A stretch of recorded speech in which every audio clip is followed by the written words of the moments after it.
Takže ahojte, tak som tu s Paťou. Čaute. Budeme natáčať videá, výzvy také, čo vy napíšete, ale nie také, že skočiť z paneláka alebo skočiť z okna. To nie. Ale napríklad môžeme zjesť sol, cukor, škoricu, čili papričku. No a my budeme natáčať tie, čo vy napíšete, tie... Kde sa to zapína tu? Dobre. Takže malá vada. Máme úžasné svetlo. Hej, pekné, veľmi pekné. My budeme natáčať, myslím, sobotu alebo nedelu. Co zvykne? Sobotu alebo nedelu. No, trošku som vám zaspívala. Môj úžasný talent. Dobre, takže budeme cez víkend natáčať, ale nevieme presný dátum ani čas. My sa iba stretneme a budeme natáčať challenge, čo vy napíšete.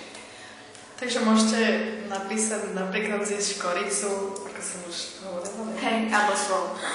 Alebo sol, alebo čili papričku. Hej. Počkej, zapíname. Už je to. Môžeš ty potom mávať rukou, ty tu máš senzor. Dobre, takže teším sa na tie výzvy, čo napíšete. Áno, čo poviete a napíšete. To bude super. No, podľa mňa, hej.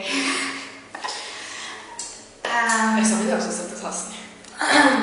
A keď bude dosť tých výziev, tak pridáme tretieho človeka a to sa necháte prekvapiť. Senzor.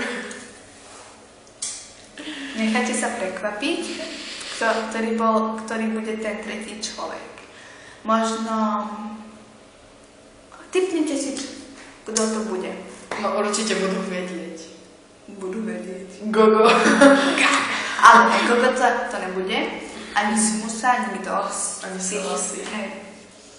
Ale môžem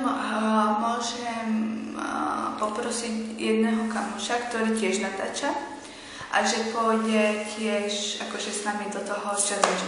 Takže nejak to musím prehovoriť toho kamoša, aby išiel s nami na tú výzvu. Takže dúfam, že sa uvidíme cez víkend s Paťou a Martou.